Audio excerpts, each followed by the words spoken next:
All right, good morning, everybody. It's the middle of summer, and we're excited. We love summer. 3 people. All right, good. Now, here's the thing. I want to. For the people that don't like school, I'm gonna give you a little school lesson for a second, a little history lesson. But it's okay. It's painless. There's not a test at the end of this. It's perfect. But in my hand, I hold a piece of history. This piece of history is super famous. I did not pick this up out of the parking lot. This actually made its way all the way, thousands of miles, into my hand, all the way from Germany. This is a piece of the Berlin Wall.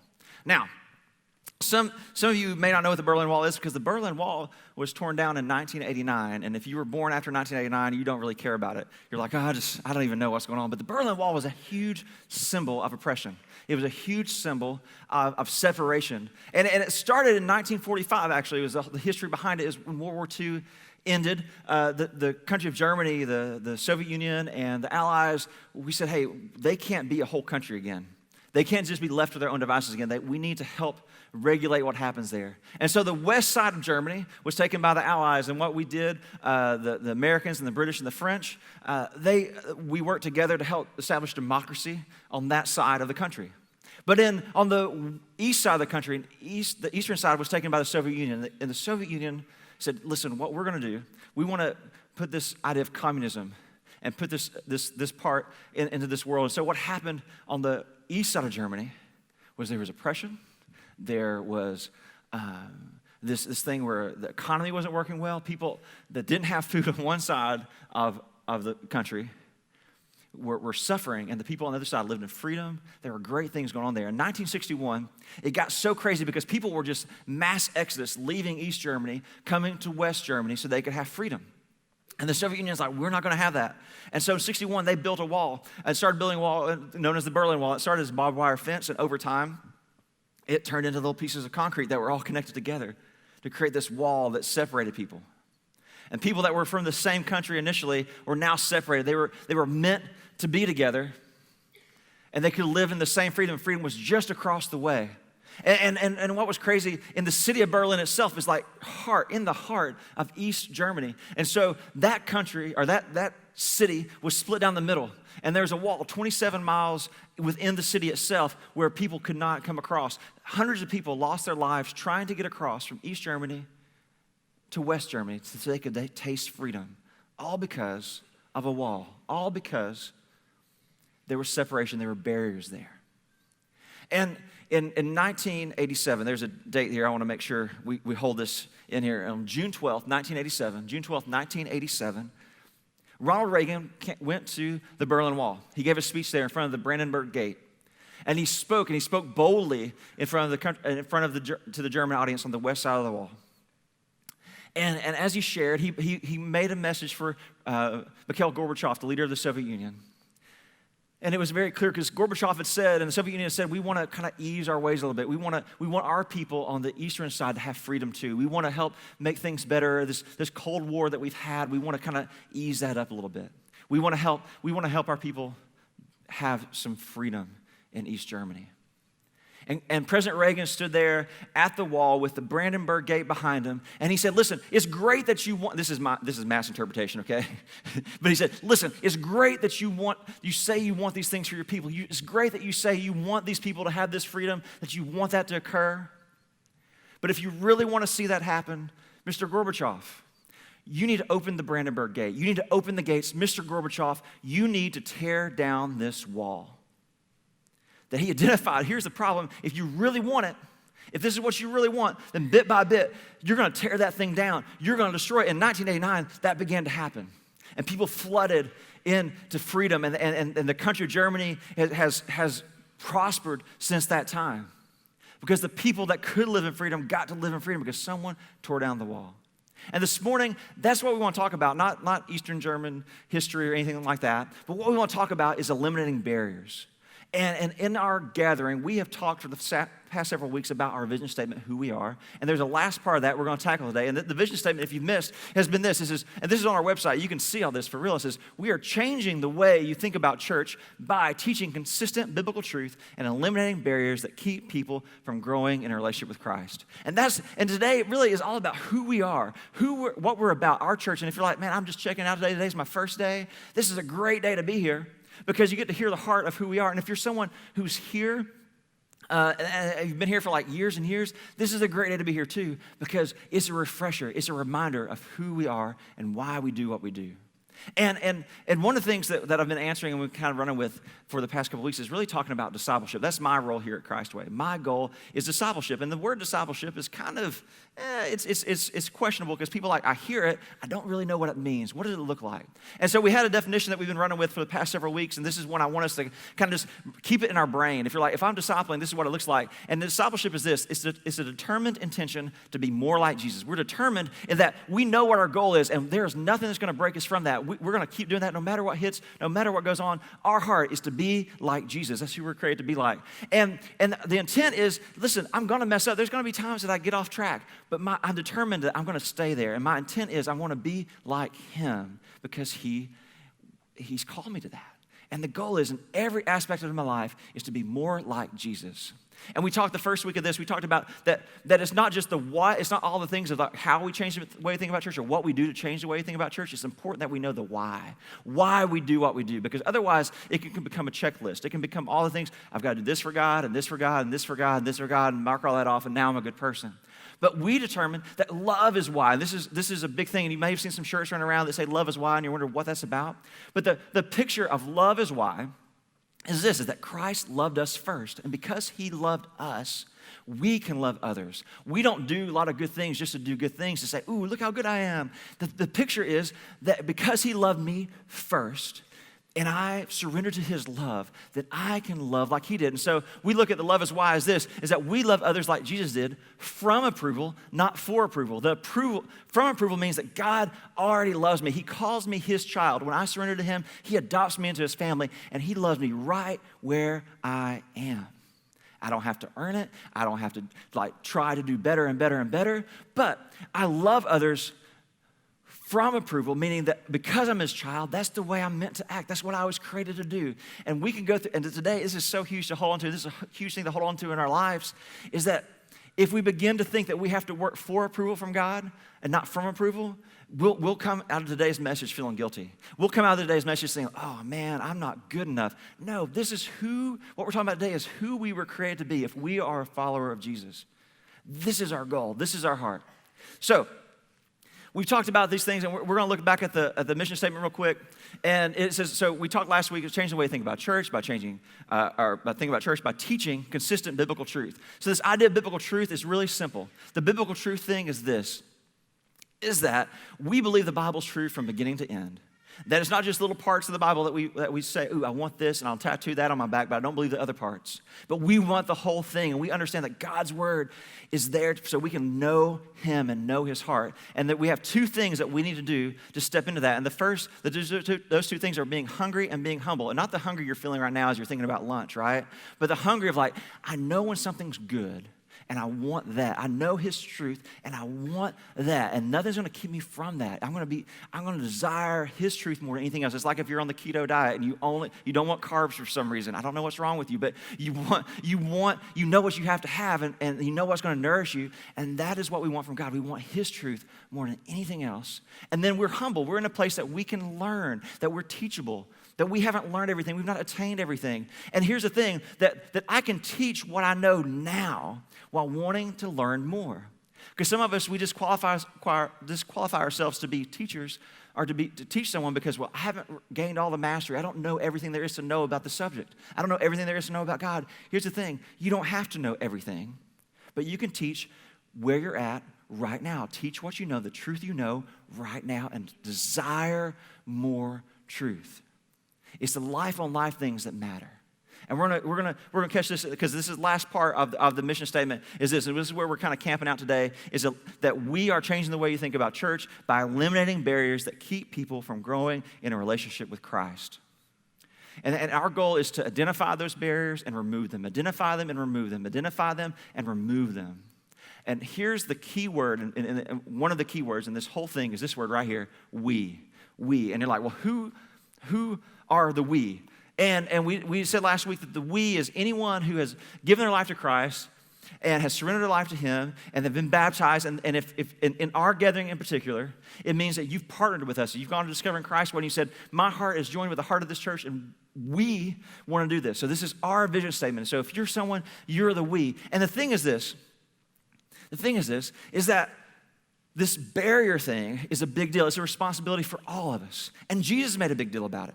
In fact, in Matthew 18, he's teaching some people, and they're coming around him, and he actually pulls a child from the crowd and has a kid come up next to him. And he begins to describe what it's like if you cause someone to stumble, you become a barrier for them knowing him. And so this is what he says, but if you cause one of these little ones who trust in me to fall into sin, it would be better for you to have a large millstone tied around your neck and be drowned in the depths of the sea. That's kind of serious, okay? I don't know if you know what a millstone is. I would have had one rolled out here, but none of our team could lift it, and it would probably crash our stage. It's a huge thing, and it's heavy, and there's no one running to Connection Central or signing up online saying, ooh, please tie a millstone around my neck. I would love to have that happen. No one signs up for that kind of jewelry, right? And here's the thing, is that Jesus takes this so seriously. He wants people to know that, listen, if you get in the way of someone knowing me, you've missed the point. You've missed the point of me coming. It's a serious deal. So we need to look and identify those things. And the barriers aren't what we think they are. Because a lot of people say, oh, the barrier that happens is the worship music. That's what I hear, if it's traditional or if it's contemporary or it's modern. Listen, we have an incredible worship team here. Man, they are amazing, and I love them. Do you love them? Yes. Yeah, come on. Josh and his team do an incredible job, and I will tell you this. They don't just play music that they like. They play music they like, but they play music that has biblical truth in it, that doesn't point us in a wrong direction, doesn't make us confused about how we worship or who he is. They pray over that and they work hard for that. And I promise you, that is our goal here, that we will always have music playing that is a part of who God is and what his desire is for us. And if that means in 20 years, polka is the thing, polka is going to be on this stage, man. They'll be playing some polka music. That's just what it is. It doesn't matter. And the barrier isn't music, because honestly, that's not what people are longing for. And some people are like, well, it's the casual dress. I can wear what I want. I can wear blue jeans and flip-flops or whatever. I can wear shorts. I can do whatever I want to. I can wear what I want to. And that's great. And I love wearing T-shirts and jeans to church, man. I love it. When I grew up as a kid, I used to have to wear, I was like all the way up having to wear like the same little suit to church all the time. And it was terrible. And I hated it. So I'm so glad to be free in jeans and a shirt. But here's the thing, that is not the thing that's not a barrier for people. When it can be for some church people, it can be a thing there, but we got to get over that. Because here's the thing, the people that, when they did a study, on to millennials and like, hey, tell us what you're searching for. Why are you a part of the church, or why are you not part of the church? And they didn't mention the music. They didn't mention the dress. The two things that were the high on the list were this. One was biblical truth. That the people that lived in that gathering didn't just hear God's word, but they lived it out. They wanted it. It was real. It was genuine. The second thing was this, that they actually walked into this space and were around people that welcomed them, that wanted to know who they were. They weren't content to just sit in a pew or sit in a chair or just watch online. They wanted to be with people. Didn't matter the age. They just wanted to be with people who wanted them there. And so we have to see that the barriers that we think are barriers aren't really the main things. And in Romans chapter 10, Paul lays out this thought for us about how simple it needs to be to follow Jesus.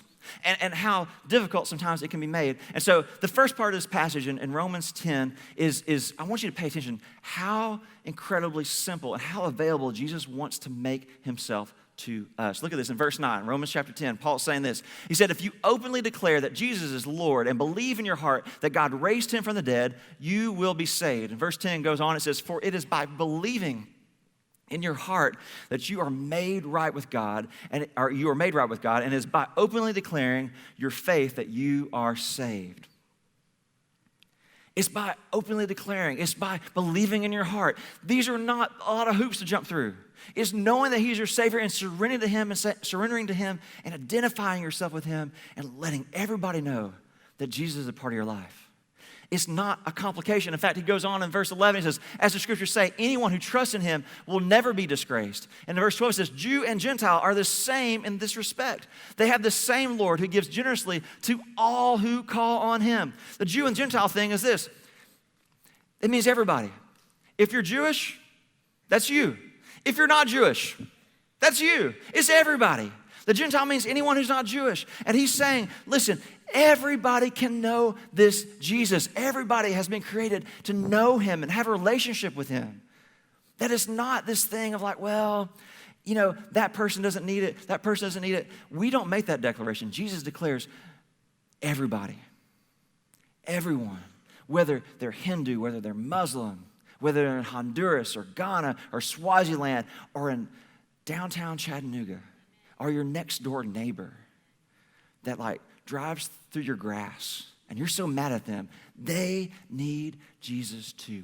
Anyone, everyone. It goes on in verse 13. He says, for everyone who calls on the name of the Lord will be saved. It is not a complicated process. Jesus makes it so clear. This is what needs to happen. He tells us this is what needs to happen. Now, I want you to pay attention to this next part. These next two verses, I want you to lean in and I want you to pay attention. And I want you to think about, where does this fall apart? Where are the barriers that step up? And this is it. It says, but how can they call on him to save them unless they believe in him? And how can they believe in him if they have never heard about him? And how can they hear about him unless someone tells them? In verse 15 it says, and how will anyone go and tell them without being sent? That is why the scriptures say, how beautiful are the feet of messengers who bring good news. Where's the hiccup there? Where's the problem at? Where's the barrier that throws up immediately? It's us. It's me. It's you. People that follow Jesus, it's us. It's so simple. But he said the barriers start with us. Who's telling and who's sending? Because he sent us, but who's telling them to continue to go? It's on us.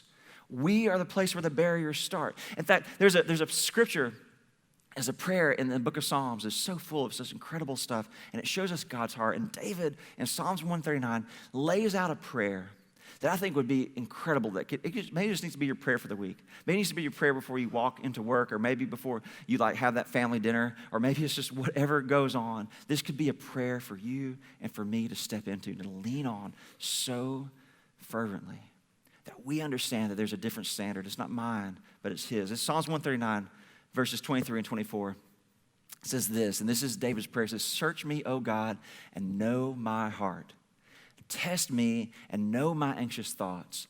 Point out anything in me that offends you, and lead me along the path of everlasting life.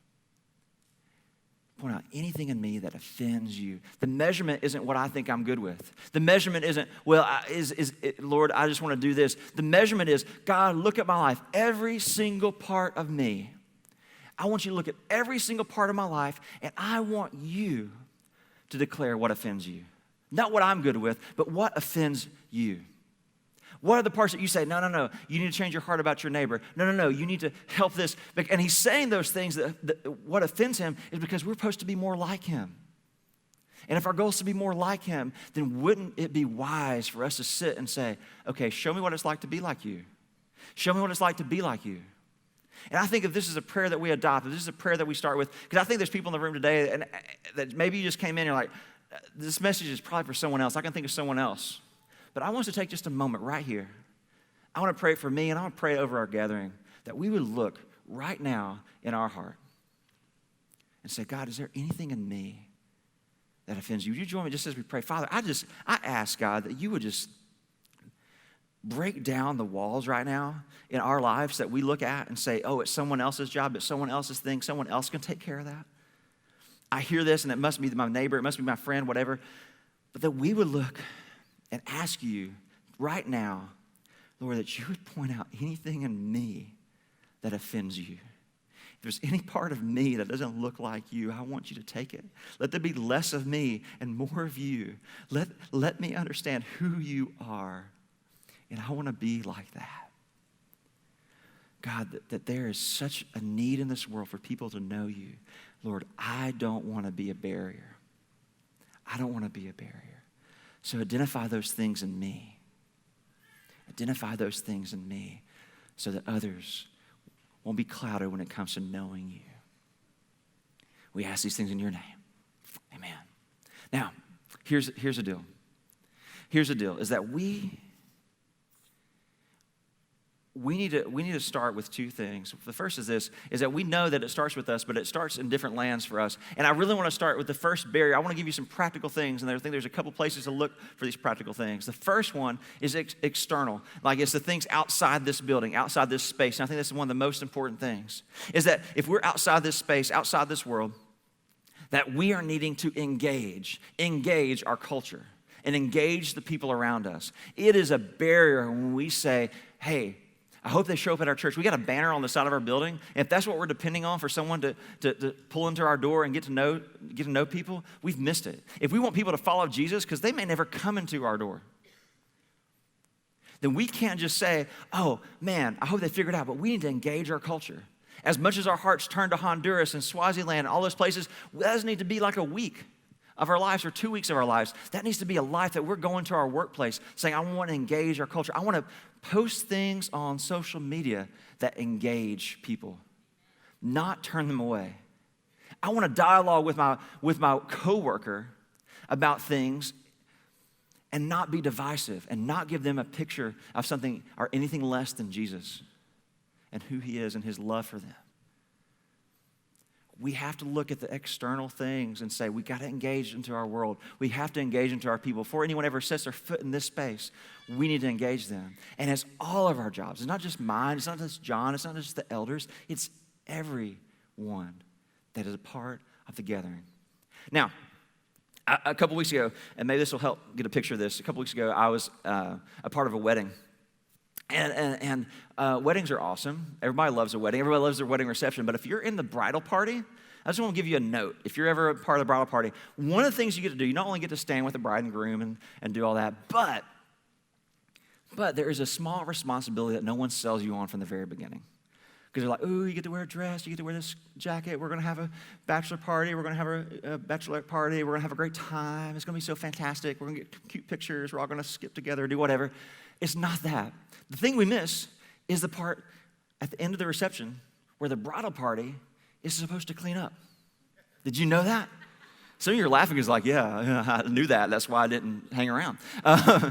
I was at this wedding, and I promise there were like 16 people in the bridal party. Not 16 like just with the bride and groom. 16 just for the bride and 16 just for the groom. They had like an NFL roster of people that were there. And this is the story as it goes, because I talked to the folks after the wedding, and it's like, how many people stayed up after to help clean? You know how many people stayed after to clean? One person from the bridal party. And that's because that was the sister. And the mom and dad were helping to clean. They're like, you're not going anywhere. You got to stay around. And so they cleaned and they worked because everyone in that party thought it's someone else's job. Someone else gets to be a part of it. Someone else is going to do it. And they made plans of that way. Some people chose to have a really great time at the reception in such a way that like, I can't drive myself anywhere. So I got to go. I can't stay and clean. But they made choices that said it's someone else's job. And we have to understand if we're a part of this gathering, if we are followers of Jesus, it is our responsibility. It's not just the party we get to enjoy. It's the life after that. It's the cleanup. It's the things that we get to come alongside others and say, I love you even when it's tough. So inside our gathering, we have the external things, but if someone comes on our campus, I think there's some barriers that we just need to be aware of and know there's some questions people are asking that can just be a place where they just jump off the boat and they're like, I don't know if this is for me. And we have a thing here at our church called The Table. Now, there's a video for this on YouVersion you can watch anytime this week. And this whole model is based out of Matthew chapter 9. If you're in Discovering Christ's Way, you've seen this. If you've been here for a while, you've seen us talk through this. But the picture of this is very simple. In Matthew chapter 9, Jesus was at a gathering at Matthew's house. He had just come to Christ. And Matthew invited his friends that didn't know Jesus, and he was also there with disciples, and he was there with Jesus. So each of these spaces on the table represents a person that was at the party. And we want that at our church. We want people at every stage of life. If they're just finding out about Jesus, if they're growing Jesus, if they want to be more like him, we want those people here. And so I want to walk through those things because I think every stage there is a barrier. If we've engaged people on the outside and we brought them here, and they're in this first seat where they're exploring Jesus, where they're just trying to find out or check out church, if they're just there to figure out what's going on, the first place for them, the place where they get caught up is this question right here. It's this: am I welcomed? Am I welcomed? When I walked in the door, does someone care about me? Does someone notice me? Does someone want me here? Am I welcomed? That's the question they ask. And we can say, well, that's the frontline person's job. It's the person in the black shirt. It's the person at Connection Central. It's the person at the door when they walk in that say hi. They should help them feel a part. But I'm telling you, it's everybody's job. If you're here, if you're a part of the gathering, it's your job. Look around you real quick. Just look around. You can do it. It's fine. I don't need eye contact or affirmation. It's fine. Look around you real quick. There are probably people, as you look around, that you don't know, that are sitting like a few seats away from you. It's like, I don't know who that person is. I come in every Sunday. I see them, but I don't know who they are. And I can look out here and I can say, I don't know some of you. But do we think, man, I want to get to know them? And not like, hey, I'm single and I'm ready to mingle. Like I want to go ahead and I want to get to know her, Not that, okay? But the part of like, I want to know who they are because I want them to feel welcomed wherever they're at. And whatever stage you're at in our gathering, man, turn around and talk to somebody. In fact, there's a story of my friend Russell, and we videoed his story real quick, and I want you to see how he responded when he came to our gathering and what happened to him. My name is Russell Dyer. I moved to Cleveland from Memphis just a couple of years ago. I lived in West Tennessee my whole life.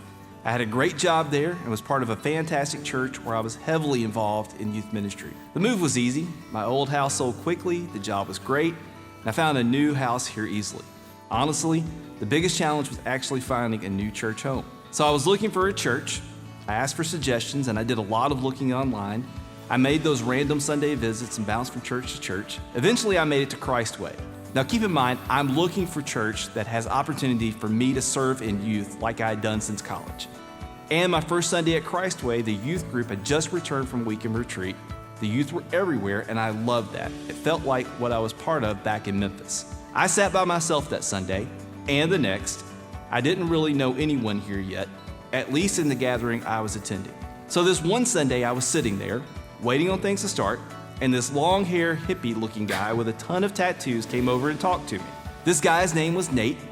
We talked for a bit and realized quickly that I liked this guy. Here's what impressed me. Nate didn't look for someone that looked just like him to talk to. On the surface, we're different. He's younger than me, covered in tattoos, not that there's anything wrong with that, but he singled me out. I'd probably be more comfortable talking to someone more like me. But Nate just saw a face he didn't know and engaged me and involved me. I joined a life group, started working with the youth, and got baptized here. So Nate, I've got questions. Nate, got some questions for you. So why did you talk to me that day? Well, I saw you sitting at the end of my row, and I said, hey, look, he's new. And I told that to Brianna, and Brianna said, we'll go talk to him. And I said, well, okay. I got to talking to you and asked you if you wanted to sit with us, and right. You were not shy to say, no, I'm good, or anything like that. You just sat down and was like, all right, cool. Started talking. Yeah. So what's your favorite tattoo, at least the tattoos that we can see? I mean, do we have to go to that? No, I'm just kidding. We have to go there. I guess I would have to say Jesus pulling Peter out of the water here, walking on the water. All right, so question number 3. In our mission statement, changing the way you think about church, we talk about removing barriers. So what does that look like for you? To me, what removing barriers means is to not be so concerned with what other people are, what they think, not making assumptions and seeing people just as Jesus sees them. I think that's what is most important. Yeah. So I'm thinking about getting a tattoo. Okay. What should I get? 3 words. My Little Pony. Of course. Nate, I appreciate the day that you stepped out and you removed the barriers that were between us, literally some chairs, and took a chance on meeting somebody who was older, who was sitting here kind of by himself. Really, I didn't know anybody. So that says a lot to me, and I appreciate you doing that. I appreciate you taking the opportunity to just take a chance and see how it goes, because that's really now inspired me to go and do that myself. That's been huge. I really appreciate it. Yeah, dude. Well, we're glad you're here, and I love you, bro. Yes, sir. Man, I love that story. Yeah. I love that story so much. And just to let you know, Russell, we don't know if he's got My Little Pony tattoo yet or not, but feel free if you see him, ask him about that. But what I love about that is oftentimes you hear, like, talk to the tattooed person. Like, oh, that person looks different, and you talk to them, and he's the guy, Nate, who he got a haircut since then, but he just said, hey, I don't know him. I should talk to him. And I promise you, if you're looking around and you're like, ooh, I should talk to this person, you feel that in your heart, that is not the enemy. That is not Satan saying, talk to that person, make them feel welcome. That is not it. I promise you that is Jesus saying, hey, I want you to help them feel the love that I have. How I've loved you, I want them to feel that welcome. I want them to feel that. So that's that space that we can step into. The second seat that's in the table, the second seat is the person who has surrendered themselves to Jesus, have given their life to Jesus, and have identified with him and say, I've changed my life. I want the world to know. And how that looks in our gathering is baptism for sure, that people get baptized out in the pond or in here, and we have an incredible time with that. We celebrate that. And the other way is that when they first come to Christ, if they're in this gathering, sometimes it happens in a life group, sometimes it happens at a Tractor Supply parking lot. Other times it's in this gathering, and when the opportunity is there for someone to know Jesus, that they'll raise their hand. They'll say, hey, I've surrendered my life. They identify that. And I love that picture of raising their hand or waving their hand out, because that's how it was in school, right? When you had a question, what did you do? You raised your hand. Now, if any of you ever raise your hand and never get called on, there's a reason, probably. No. But you raise your hand, and you know you've been there. There's one teacher in the class, and there's 30 students in the classroom, and you're waving your hand. You've got questions. You want to ask a question. You need help with your math problem. You need help with this, and your hand's up. And eventually, over time, you just wear down, right? If the teacher never calls on you, you just give up raising your hand after a point. You're tired. You're worn out. You get tingly hand. I don't know if anybody gets that. I'm getting it right now, so maybe it's a heart issue. But like, here's the thing, is that we need, when there are people that are saying, I've surrendered my life to Jesus, I've surrendered my life to him, the question they are asking and the barrier they feel is this: am I part of this? Do you notice me enough? You've welcomed me and you love me, but am I part of this? This is a barrier for people. They get baptized and they give their life to Christ and they get baptized, and it's like, well, what's next? What's the next step for me? Where do I go? Am I part of this really? Because you welcomed me, but what's next? And you know that the stats show the last 20 years, this study just came out, that in Southern Baptist churches, 7.1 million people have been baptized over the last 20 years. And that is an amazing number. That is life change. We're excited for that. But the number that runs alongside that is this, that 6.5 million people have dropped out of church over that same time span. 6.5 million people who've had their hand raised, who said, am I part of this? What do I do? And the church has not picked up on that. Because they're saying, well, maybe the pastor should notice that. Maybe the life group leader, maybe someone. No, it is all of us. It is all of our responsibility. It is the we to say, man, I want to help you. Which leads us to the third chair, which is right here. The third chair, this person is pursuing Jesus. They want to know more. They understand that they're part of something, and now they want to pursue him. They want to know him more. And the question, the place that the barrier throws up for them is this, is, am I going the right way? Am I going the right way? Am I doing the right thing? Is this how it should actually look? Am I pursuing Jesus in a way that makes sense? I don't know, any IKEA fans in the house? Anybody do the IKEA thing, have IKEA furniture? Anybody? A few of you, there's one person that's kind of clapping because you're not so sure what's going to happen next. Here's the deal.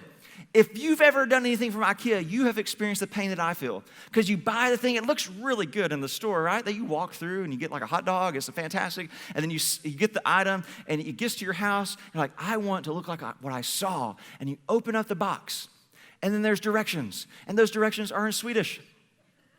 And you're like, I don't know what to do.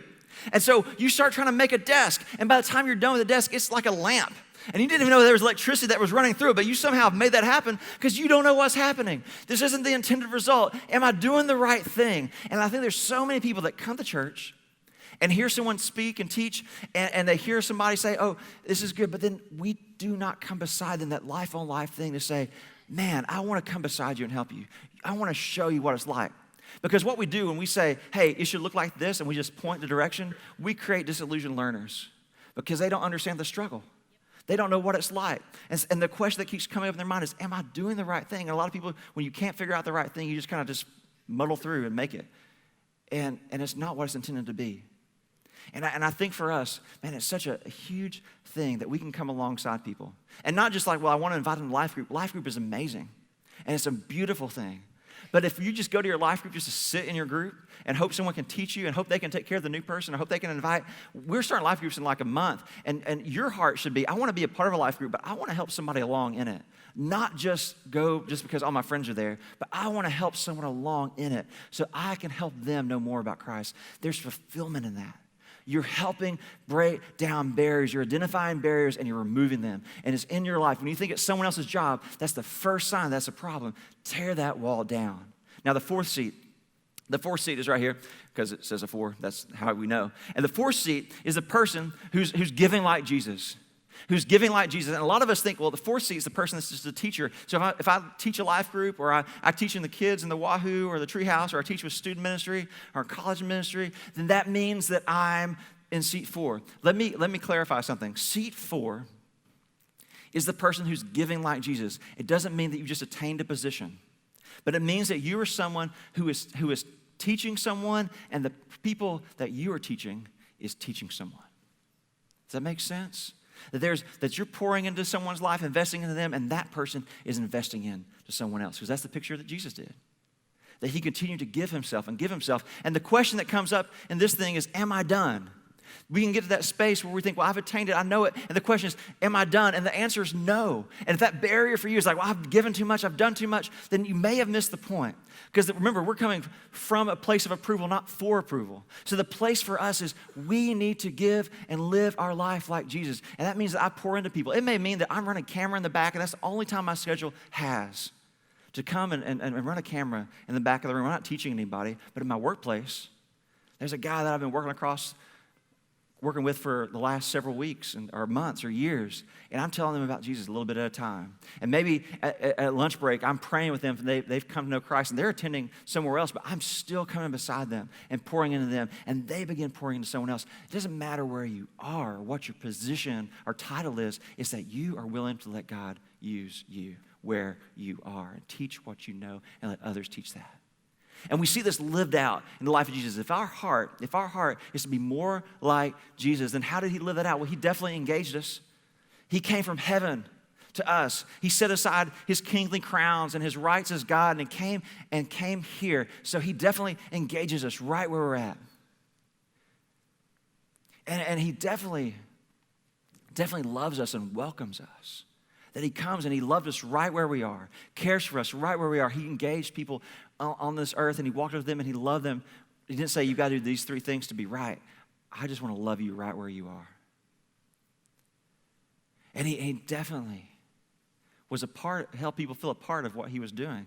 In John chapter 1, in the message, it says that he moved into the neighborhood, that he made himself. He didn't set aside somewhere else, but he came right beside and said, I want to be a part of your life. And he's saying that to us today. And he said, I will show you the way. I'm going to teach you the way. I want to make sure that you know which way to go. Let me show you my way. Let me show you what it looks like. He taught people in his time here on this earth, and since then has teaching us and showing us what we should do. And he definitely gave himself away. And not give himself away so he could just lift up his name and look at me, look how great I am. But he gave himself away so others could join in that too. In fact, he told his disciples, says, you're going to do greater things than I did. He found joy in that. And so this picture of being more like Jesus is that every stage of our lives, every space that we're in, there's opportunity to thrive and to be like Jesus, to give like he gave, to love others like he did. And there's in Acts chapter, in the book of Acts, there's this incredible narrative of what it's like for the church to be in existence. It's not just this, oh man, we had like business meetings and all these other things, and we fought one another. You see this picture, really starting in Acts chapter 2, this picture of a group of people who loved one another, who did life together, who prayed for one another, and people were being added to the number daily. But the first time that church started was at a festival called Pentecost, where the Holy Spirit came on the disciples and they began to teach. And Peter shared a message, a very simple message, that all you need to know is that God loves you and he's died for your sins and you need to repent of those sins and surrender your life to him. That's all you really need to do. And 3,000 people came that day. 3,000 people came that day and surrendered their life to Jesus. And the church was born in that moment. But I think there's something we forget. Because we all want the Pentecost moment. We all want to see those things happen. But look at this. It says we all want the Pentecost moments, but are we willing to do what is required to build the foundations necessary to sustain it? What did that look like? What did that look like? Jesus lived on this earth for 33 years. The last 3 years of his life were intent on ministry. He poured into 12 guys. One guy, Judas, didn't work out so well for him because he didn't really believe in who Jesus was and missed the love that he had. But for those other 11, he poured into those 11 guys. And it wasn't just those 11 that helped sustain the 3,000. Because it says after he rose from the dead that he appeared to 500 plus other people to establish in their hearts and their mind, all the things I've taught you about me are true. Everything I've taught you about me and who God is true. And you can stand on that. You can teach others. What Jesus did was he established a church before that day at Pentecost. He established it for 3 years of pouring into people. And are we wanting just that moment of like, man, we want a lot of people to come to church, or we want a lot of people to know about Jesus, we hope someone else will do that? Or are we willing to say, I'm ready and willing right where I'm at to do what Jesus did, to live my life like he did, to pour my life into other people's lives, to say less of me, more of you? Because here's the thing, that's what we were created to be. That's what we were created to do. That my life and your life, it is most fulfilled when we are living as we were created to be. When we're living as we were created to be. That we live and we love others from this place of approval from God and what he's done for us. And when we love like that, when we know we're his child, then we understand from the life of Jesus what it looks like to love the world like he does. And every day, every moment is a chance for me to step in and say, God, look at my heart, search my heart, know my heart. Let there be less of me and more of you, because this world needs you. That you're doing a work in my heart. And every time there's a barrier, every time there's something that says, no, it must be someone else's job, I'll look and say, no, it's mine. It's mine to let someone know. The people in my life, the people I'm closest to, are the people that need to know you the best. So, Lord, please change my life, change my heart. As a gathering, we cannot think that it's someone else's job to let people know about Jesus. And it's not from this stage. It's a life-on-life things. And our prayer, my prayer, needs to be on the daily, Lord, let my heart look more like yours. I'm most fulfilled when I do that.